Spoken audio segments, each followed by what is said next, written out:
Hello friends, welcome to study कर। मैं हूं आपका दोस्त प्रभाकर। डेली करंट अफेयर्स में आज हम 12 अक्टूबर 2022 के बहुत ही महत्वपूर्ण प्रश्नों को डिस्कस करेंगे। तो आप इस वीडियो को बहुत ही ध्यान से और लास्ट तक जरूर देखिएगा। बहुत ही इंपॉर्टेंट लेक्चर है आपके एग्जाम के पॉइंट ऑफ व्यू से, और जो भी इंपॉर्टेंट पॉइंट लगे दोस्तों आप उसको नोट जरूर करिएगा, या फिर पीडीएफ डाउनलोड कर लीजिएगा हमारे एप्लीकेशन से और टेलीग्राम चैनल से। तो दोस्तों दोनों जगह आपको पीडीएफ मिल जाएगी। ऐप पर आपको टेस्ट भी मिलेगा और टेलीग्राम पर आपको पीडीएफ मिलेगा। ठीक है, तो ऐप का लिंक डिस्क्रिप्शन में है, या फिर आप गूगल प्ले स्टोर से स्टडी कर सर्च करके और डाउनलोड कर सकते हैं। आज का पहला क्वेश्चन है, हिमकैड नामक नई योजना किस राज्य के द्वारा शुरू की गई है? हिमाचल प्रदेश के द्वारा शुरू की गई है। तो हिमाचल प्रदेश के किसानों को सिंचाई की सुविधा उपलब्ध कराने के लिए राज्य सरकार के द्वारा हिमकैड नामक एक नई योजना शुरू की गई है। हिमाचल प्रदेश का लगभग 80% कृषि क्षेत्र ऐसा है जो वर्षा पर निर्भर है। तो दोस्तों सिंचाई की सुविधा उपलब्ध कराने के लिए हिमाचल प्रदेश के द्वारा कौन सी योजना शुरू की गई है? हिमकैड योजना। हिमाचल प्रदेश में कुछ और महत्वपूर्ण योजनाएं 2022 में चर्चा में रही हैं, जैसे गांवों को बस्तियों तक सड़क संपर्क से जोड़ने के लिए हिमाचल प्रदेश में मुख्यमंत्री ग्राम सड़क योजना शुरू की गई है। आजीविका गारंटी योजना, स्वावलंबन योजना और स्टार्टअप योजना, ये सभी योजनाएं जो हैं वो कहां पर शुरू की गई हैं? हिमाचल प्रदेश में। एक और योजना है जो बहुत ही महत्वपूर्ण है, नारी को नमन योजना। तो यह योजना भी हिमाचल प्रदेश में शुरू की गई है। नारी को नमन योजना में दोस्तों क्या किया जाएगा कि जो बसों का किराया है उसमें छूट दी जाएगी महिलाओं को। हिमाचल प्रदेश के चीफ मिनिस्टर कौन है? जयराम ठाकुर हैं, और गवर्नर कौन है? राजेंद्र विश्वनाथ अर्लेकर हैं। अगला प्रश्न है, ओडिशा के मुख्यमंत्री ने फुटबॉल फॉर ऑल कार्यक्रम किसके साथ शुरू किया है? तो इस कार्यक्रम को ओडिशा के मुख्यमंत्री ने फीफा के साथ शुरू किया है, और भारत में फीफा का यह पहला ऐसा कार्यक्रम होगा जिसका उद्देश्य स्कूली बच्चों के बीच फुटबॉल को बढ़ावा देना है। यानी जो स्टूडेंट हैं उनके बीच फुटबॉल को बढ़ावा देने के लिए फुटबॉल फॉर ऑल कार्यक्रम शुरू किया गया है। किसके द्वारा? उड़ीसा गवर्नमेंट के द्वारा और फीफा के द्वारा। दोस्तों ऑप्शन डिस्कस करते हैं। तो बीसीसीआई की बात आई है, तो बीसीसीआई का फुल फॉर्म क्या होता है याद रखिएगा, board of control for cricket in India. और इसका काम क्या होता है? भारत में क्रिकेट को कंट्रोल करना। और दोस्तों जो फीफा है इसका काम होता है पूरे विश्व में फुटबॉल को कंट्रोल करना। और AIFF का फुल फॉर्म होता है ऑल इंडिया फुटबॉल फेडरेशन। जो ऑल इंडिया फुटबॉल फेडरेशन है ये क्या काम करता है? भारत में फुटबॉल को कंट्रोल करता है। और फिर दोस्तों ICC, इंटरनेशनल क्रिकेट काउंसिल, इसका फुल फॉर्म होता है, और इसका काम होता है पूरी दुनिया में क्रिकेट को कंट्रोल करना। फीफा के बारे में कुछ एडिशनल इंफॉर्मेशन जान लेते हैं। फीफा का फुल फॉर्म होता है federation international D football association, जिसकी स्थापना 21 मई 1904 को की गई थी। हेडक्वार्टर कहाँ है? ज्यूरिख, स्विट्जरलैंड में। 2022 में फीफा वर्ल्ड कप कहाँ होने वाला है? कतर में होने वाला है। और 2022 में दोस्तों under 19 women's FIFA world cup जो है ये किस देश में हो रहा है? इंडिया में हो रहा है। अगला प्रश्न है, चंद्रयान 2 ऑर्बिटर के एक्सरे स्पेक्ट्रोमीटर क्लास ने पहली बार चंद्रमा पर किस तत्व का पता लगाया है? तो सोडियम तत्व का पता लगाया है। चंद्रयान 2 कब लॉन्च किया गया था? 2019 में लॉन्च किया गया था, और इसमें एक्सरे स्पेक्ट्रोमीटर लगाया गया था जिसका नाम था क्लास। तो इसने सोडियम तत्व का पता लगाया है भारी मात्रा में। कहां पर? चंद्रमा पर। तो 22 जुलाई 2019 को चंद्रयान 2 को लॉन्च किया गया था, और इसके बाद 6 सितंबर 2019 को जो चंद्रयान 2 है वो चंद्रमा की सतह पर लैंड करने वाला था, लेकिन 500 मीटर पहले ही उसके लैंडर से संपर्क टूट गया था।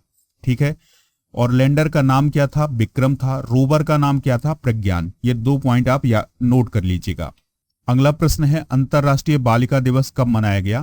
तो यह 11 अक्टूबर को मनाया गया। इस दिवस को 2011 में संयुक्त राष्ट्र महासभा के द्वारा स्थापित किया गया था, यानी घोषित किया गया था, और पहली बार यह 2012 में मनाया गया। 2022 की थीम है our time is now, our rights our future. और इस दिवस को मनाने का जो प्रमुख उद्देश्य है वो है बालिकाओं को सशक्त बनाना। अगला प्रश्न है, विश्व मानसिक स्वास्थ्य दिवस किस दिन मनाया जाता है? तो यह 10 अक्टूबर को मनाया जाता है। कब मनाया जाता है? 10 अक्टूबर को। 2022 की थीम क्या है? Make mental health for all priority. दोस्तों, विश्व मानसिक स्वास्थ्य दिवस हर साल 10 अक्टूबर को दुनिया भर में मानसिक स्वास्थ्य के मुद्दों के बारे में जागरूकता बढ़ाने के उद्देश्य से मनाया जाता है। यह पहली बार 1992 में world federation for mental health की पहल पर मनाया गया था। तो पहली बार 1992 में मनाया गया था विश्व मानसिक स्वास्थ्य दिवस। अक्टूबर माह के कुछ प्रमुख दिवस हैं, चलिए इनको डिस्कस करते हैं। 1 अक्टूबर को वृद्ध व्यक्तियों का अंतर्राष्ट्रीय दिवस मनाया गया। 2 अक्टूबर को अंतर्राष्ट्रीय अहिंसा दिवस। 4 अक्टूबर को विश्व पर्यावास दिवस यानी वर्ल्ड हैबिटेट डे मनाया गया। 4 अक्टूबर को विश्व पशु कल्याण दिवस। 5 अक्टूबर को विश्व शिक्षक दिवस। 8 अक्टूबर को वायुसेना दिवस। 9 अक्टूबर को विश्व डाक दिवस। 16 अक्टूबर को विश्व खाद्य दिवस और 24 अक्टूबर को संयुक्त राष्ट्र दिवस मनाया गया। अगला प्रश्न है, भारत के किस शहर में संयुक्त राष्ट्र सुरक्षा परिषद की आतंकवाद विरोधी समिति की बैठक होगी? तो ये 2 शहरों में होनी है, मुंबई और नई दिल्ली में। तो इसका राइट आंसर होगा ऑप्शन नंबर सी। ठीक है, तो संयुक्त राष्ट्र सुरक्षा परिषद की जो आतंकवाद विरोधी समिति है, इसकी बैठक मुंबई और नई दिल्ली में होगी। कब होगी? 28 और 29 अक्टूबर 2022 को। दोस्तों, बैठक का जो केंद्र बिंदु होगा यानी जिस विषय पर यह बैठक होगी, तो वो होगी आतंकवाद में नई टेक्नोलॉजी के इस्तेमाल की चुनौतियों का मुकाबला करना। वर्तमान समय में यानी वर्ष 2022 के लिए संयुक्त राष्ट्र सुरक्षा परिषद की जो आतंकवाद विरोधी समिति है, उसका अध्यक्ष कौन सा देश है? तो वो इंडिया है। यहां पर बात आई है यूनाइटेड नेशन की, संयुक्त राष्ट्र की। तो संयुक्त राष्ट्र की जो स्थापना है वो 24 अक्टूबर 1945 को की गई थी, इसलिए 24 अक्टूबर को संयुक्त राष्ट्र दिवस मनाया जाता है। इसका हेडक्वार्टर कहाँ है? न्यूयॉर्क में है। इसमें कितने देश शामिल हैं? तो 193 देश शामिल हैं। यूएनओ का सदस्य भारत कब बना था? 1945 में ही बन गया था। वर्तमान महासचिव कौन है? दोस्तों, एंटोनियो गुटरेज हैं, जो कि पुर्तगाल के हैं। ऑफिशियल लैंग्वेज कौन है? अंग्रेजी, फ्रेंच, चाइनीज और अरबी, रूसी और स्पेनिश। संयुक्त राष्ट्र संघ में हिंदी में भाषण देने वाले प्रथम व्यक्ति कौन थे? अटल बिहारी वाजपेयी। संयुक्त राष्ट्र महासभा की प्रथम महिला अध्यक्ष कौन थी? श्रीमती विजय लक्ष्मी पंडित। तो ये सभी पॉइंट आप नोट करिएगा। भारतीय वेट लिफ्टर हर्षदा गरुड़ ने एशियाई भारोत्तोलन चैंपियनशिप 2022 में कौन सा मेडल जीता है? तो दोस्तों, इन्होंने ब्रॉन्ज मेडल जीता है। कौन सा मेडल जीता है? Bronze medal. ठीक है, तो एशियाई भारोत्तोलन चैंपियनशिप 2022 का आयोजन बहरीन के मनामा शहर में किया जा रहा है। बहरीन की कैपिटल मनामा है और वहीं पर एशियाई भारोत्तोलन चैंपियनशिप 2022 का आयोजन किया जा रहा है। दोस्तों, हर्षदा गरुड़ ने 45 किलोग्राम भार वर्ग में ब्रॉन्ज मेडल जीता है और हर्षदा ने कुल 152 किलोग्राम भार उठाया है। यहां पर बात आई है बहरीन की। तो बहरीन की कैपिटल क्या है? मनामा है। और बहरीन की अगर हम बात करें तो यह पश्चिम एशिया में स्थित एक कंट्री है। यहाँ के राजा यानी किंग कौन है? हमद बिन ईसा अल खलीफा है। प्राइम मिनिस्टर कौन है? सलमान बिन हमद अल खलीफा। तो ये कुछ इंपॉर्टेंट पॉइंट है, आप इनको नोट करिएगा। अगला प्रश्न है, IBSF विश्व बिलियर्ड्स चैंपियनशिप 2022 में पंकज आडवाणी ने कौन सा मेडल जीता है? तो उन्होंने गोल्ड मेडल जीता है। कौन सा मेडल जीता है दोस्तों? Gold medal. ये आप देख पा रहे हैं, ये कौन है? पंकज आडवाणी। IBSF का फुल फॉर्म होता है international billiards and snooker federation. Pankaj Advani ने 2022 IBSF विश्व बिलियर्ड्स चैंपियनशिप के फाइनल में भारत के सौरभ कोठारी को हरा करके 25वां खिताब अपने नाम किया है। और पंकज आडवाणी लगातार 5 बार वर्ल्ड बिलियर्ड्स का खिताब अपने नाम कर चुके हैं। पंकज आडवाणी अब तक 25 विश्व खिताब जीत चुके हैं और किसी अन्य भारतीय खिलाड़ी ने किसी भी खेल में इतने विश्व खिताब नहीं जीते हैं। तो ये सभी पॉइंट आप नोट करिएगा। अब बात आई है दोस्तों यहां पर IBSF की। तो इसका फुल फॉर्म क्या होता है एक बार डिस्कस कर चुके हैं, international billiards and snooker federation. इसकी स्थापना कब की गई थी? 1971 में। इसका मुख्यालय है दोहा, कतर में। और इसके प्रेसिडेंट कौन है? मुबारक अल खयारिन, जो कि कहाँ के हैं? कतर के हैं। दोस्तों, IBSF एक ऐसा संगठन है जो दुनिया भर में गैर पेशेवर स्नूकर और अंग्रेजी बिलियर्ड्स को नियंत्रित करता है। यानी कि जो स्नूकर खेल है और जो बिलियर्ड्स है उसको कंट्रोल करने वाली संस्था कौन है? IBSF है। अगला प्रश्न है, जयप्रकाश नारायण की जयंती किस दिन मनाई जाती है?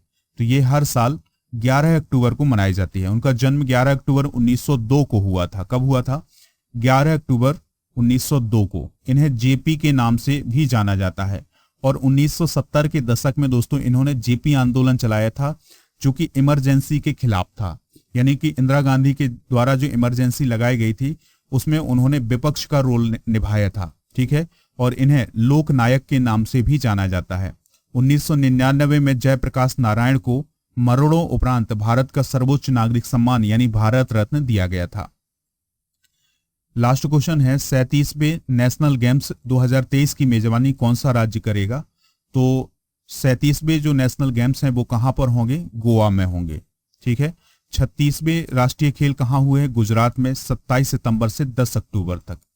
और भारत में पहला राष्ट्रीय खेल 1924 में लाहौर में भारतीय ओलंपिक खेलों के रूप में आयोजित किया गया था। इससे पहले 2015 में जो नेशनल गेम्स हैं वो कहां पर आयोजित हुए थे? याद रखिएगा, 2015 में केरल में आयोजित किए गए थे। कहां पर? केरल में।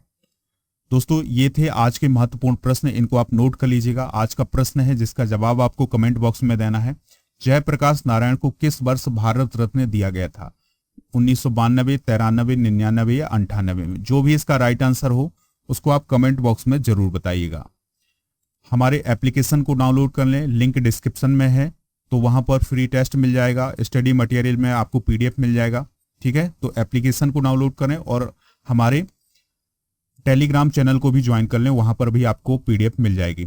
मंथली करंट अफेयर्स और वर्तमान में कौन क्या है, साइंस के 1000 से अधिक प्रश्नों के जो PDF हैं और भी अन्य महत्वपूर्ण PDF हैं, ये सभी एप्लीकेशन पर उपलब्ध हैं। तो आप सभी दोस्तों इनको भी डाउनलोड कर लीजिएगा। लेक्चर पसंद आया हो तो लाइक और शेयर जरूर करें।